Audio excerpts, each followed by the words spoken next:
guys, welcome back to my channel. My name is Anna. If you're new here, welcome and thank you for clicking on this video. Today I'm going to be continuing the Stewarding Singleness series and talking about my dear future husband journal. So without further ado, let's get into it. Okay, so this is something that I started when I was 16. And at the time, my mom sat down with me and really took the time to just talk to me and not tell me what to do, but kind of hear what my thoughts were on dating and relationships and boys and all of that, and then also kind of offer her own 2 cents and guidance in that, which I really appreciated and found really helpful. This journal in particular was something that I started when I was 16 and kind of have slowly added to over the years. It serves a different purpose even now from what it did then, and definitely like doing this like journal, or you can be any age. Like, for real, I don't think there's like a specific age that you need to be, but I think it's a good way to really ground yourself in what are you looking for in a relationship, what are you looking for in a guy. And honestly, I mean, 16 was kind of, I think 16 is kind of a big age for everyone. You know, you can drive. At that point, in my opinion, you could start dating. For me, dating before you can drive just kind of seems weird. Did I personally date at 16? No. But at the same time, I do also feel like at 16 it's acceptable. So I'm just going to kind of walk y'all through it a little bit and the different things that I've put in it. I still use this, not on a daily basis, but definitely at least on a weekly basis, for things that I will talk about in a little bit, but definitely the purpose that it served when I was 16 is very different from the purpose it serves now. This is kind of where I started at 16. That's just the first page, and I do kind of call this my dear future husband journal. Definitely everything that's in here, I'm gonna say, like, I recommend doing this no matter what phase of life you're in and single, whether you're 16, whether you're 20, like, I definitely recommend this. The first part of my journal is things that I will look for. This isn't a list of this guy has to meet every single requirement on this list. That's not what this is. That's not what this is for, okay? Let me make that clear. This is not a list of like every single guy I meet, I'm gonna be like, okay, check. No, that's ridiculous. But the purpose of this, honestly, for me, has been, these are the things that I will look for, the non-negotiables for me, big things down to the small things. And honestly, I think it helps when you do kind of come across that guy that maybe you're like, oh, he's cute, or I can very easily turn back to this and look at like, I mean, the first thing on the list is he a godly man? A man that loves the Lord and has a heart for ministry. Like, that's a non-negotiable for me. It's very easy for me to turn back to this and be like, do they meet that thing? And they, most of the time, don't.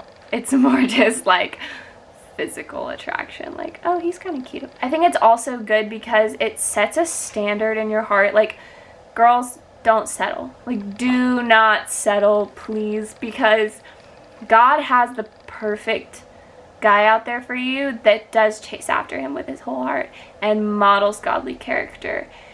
Don't settle for anything less than that. And that's really what this list is about. You know, I have godly, loving, caring, compassionate, you know, a man that has compassion towards others.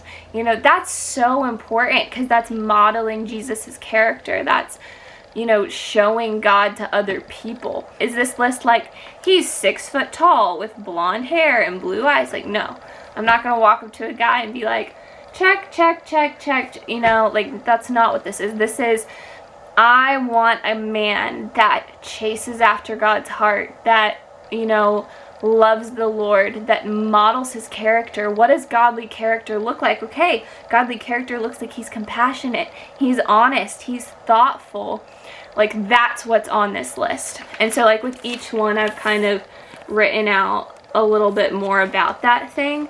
You know, a man humble, a man that's not self-seeking or self-centered. Then I do have a section that's maybe a little bit more physical things, but also things that are, like, important to me. And again, keep in mind, I was also 16 when I made this list. So, like, a man that showers every day. Like, that is important to me, actually. Like, please, take a shower every day. A man who makes me laugh. Humor is something that's important to me. A man who will laugh with me, a man who will cry with me, a man who isn't afraid of bugs. Like, that's kind of a funny thing, but at the same time, I hate killing bugs. So I would appreciate if he would kill the bugs. Then I have, like, relationships and family. So a man who loves his family, a man who loves my family, a man who loves his siblings. Like, that stuff's really important to me. Something that I've always been very attentive to when looking at guys is how they treat their family, how they treat their siblings, and very specifically how they treat their mom and their sisters, because that is a very big reflection of the way that they're going to treat you. The way he treats the women in his life, that's going to be how he treats you too. A man who's intentional with his friendships, spiritual, so that's like spiritual. A man who loves God, a man who loves ministry, who always works to keep his promises. You know, we're not perfect.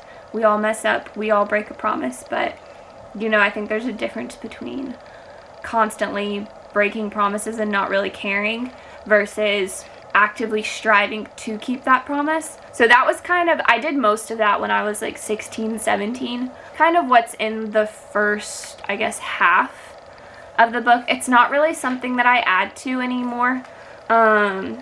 It's something that I took the time to really think through, pray through, write down. I did not do that all in one sitting at all. That was a kind of a 2-year thing. But I don't really add to it anymore. I definitely look back on it, pray over those things. You know, God, I want to pray, like, that he's chasing after you, that he's finding his worth in you, that he's not sitting around waiting or looking for a girl. So then this other half of the book is the part that has the 2 tabs in it. So the first tab is prayers for him.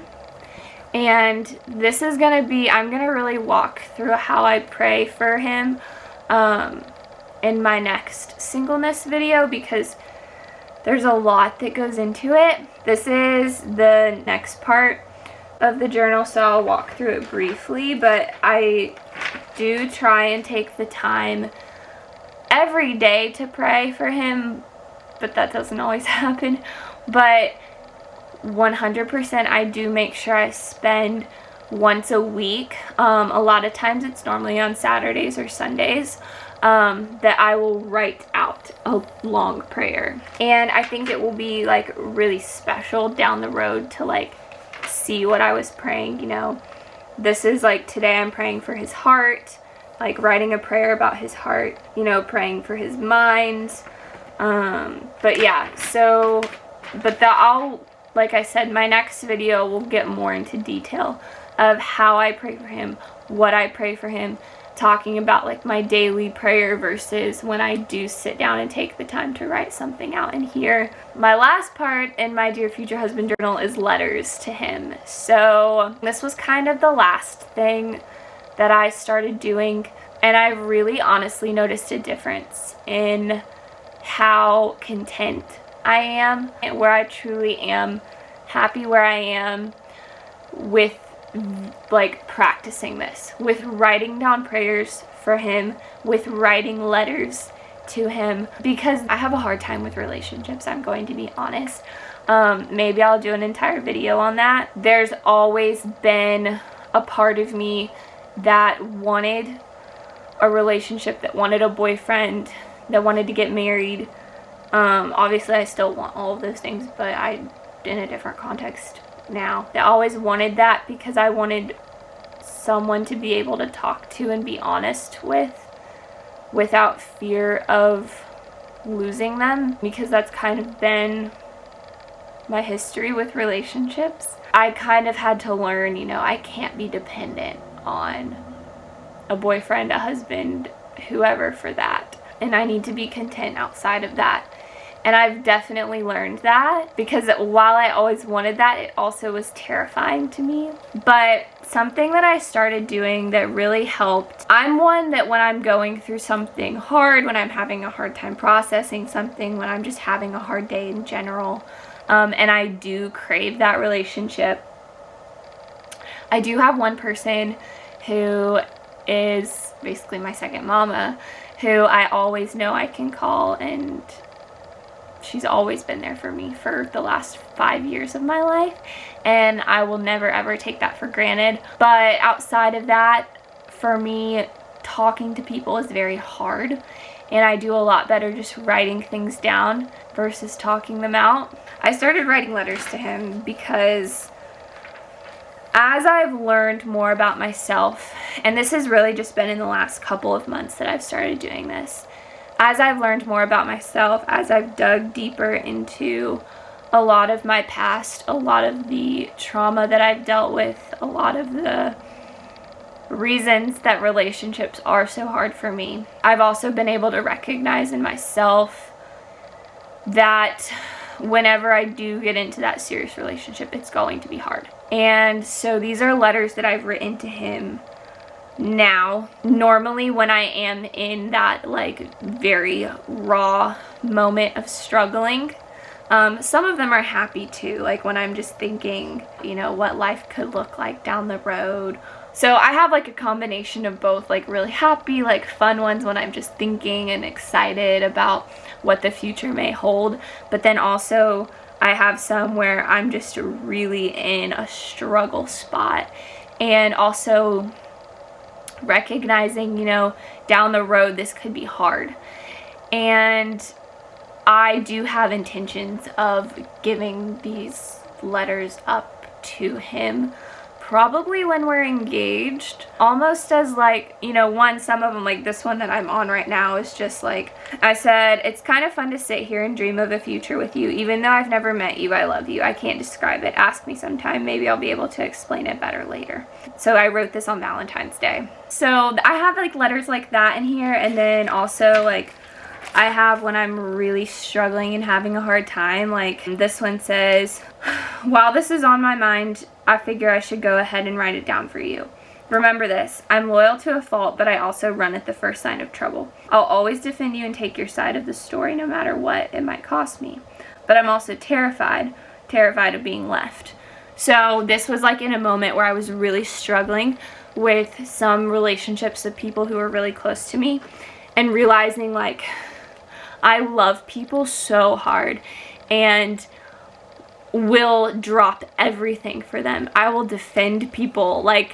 I am a very loyal person if you know me, but also recognizing that I'm also very scared, and I'm getting very real with you guys, but I just want to be honest. I also get scared very easily if I sense any sort of trouble. So that was a moment that I was really struggling with that. And I also recognized hey, this is gonna have to be something that we're gonna have to work through. I already know that, and I'm already trying to work on myself in that area. And so stuff like that I'll write down too, because I do have intentions of, giving this to him one day.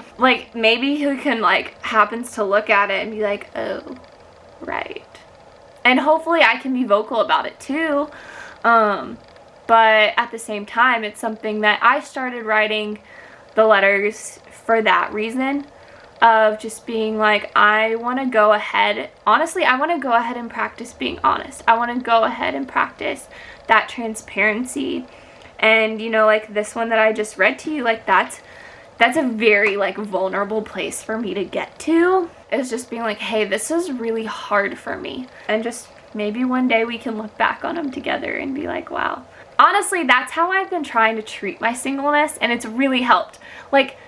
It's so fun to think about that future, like what that future might hold. And so like if you're single and you're watching this, I encourage you to think about it that way. Like think about all the fun stuff you can do now, and just think about how excited you are about what that future might look like for you, and bask in that, because it's fun to be excited about something. It's fun to look forward to something. So that is what my Dear Future Husband journal looks like. I hope you guys enjoyed this video. I know I got kind of deep and kind of honest in this video. That wasn't my intention, but it just kind of went that way. And so I hope you guys enjoyed. I hope this helped you. Definitely work on your own. Maybe it's a whole journal, maybe it's just a list, maybe it's a box of letters, it could be anything, a box of prayers, literally anything. Just yeah, it really does help your heart and helps you to enjoy the season that you're in, and also look forward to what the next season will hold. So thank you guys so much for watching. If you liked this video, please give it a thumbs up and comment down below what other singleness videos you want to see. And please subscribe to the channel to join me on this little thing called life. Don't forget to live in grace and love with grace, and I'll see you in the next one. Bye.